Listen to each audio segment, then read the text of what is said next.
Oh, ben, aujourd'hui finalement on a renoncé à la plongée. La mer est quand même, elle n'est pas très agitée au bord, mais au large ça souffle fort, ça déferle d'ailleurs.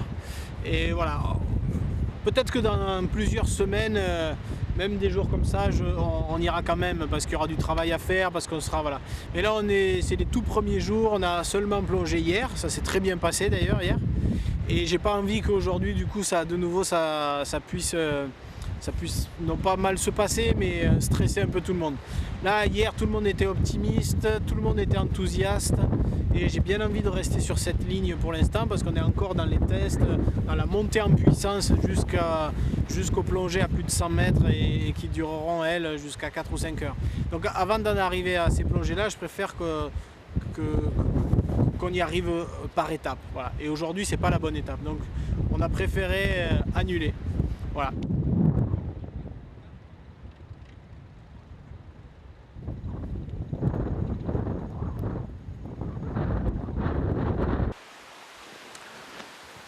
Et du coup, on est revenu au camp.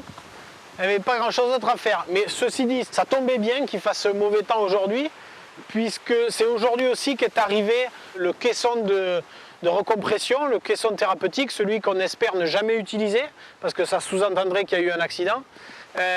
Et c'était pas une mince affaire, heureusement qu'on était tous ici.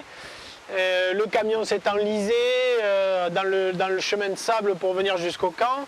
D'ailleurs, Cédric a dû utiliser toutes ses compétences de général de guerre pour coordonner le sauvetage du camion enlisé. Yannick a dû grimper dans les arbres pour couper des branches.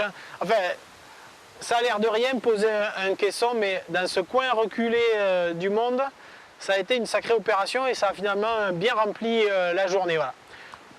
Demain, on ira plonger, on est quand même là pour ça, mais la journée n'a pas été inutile.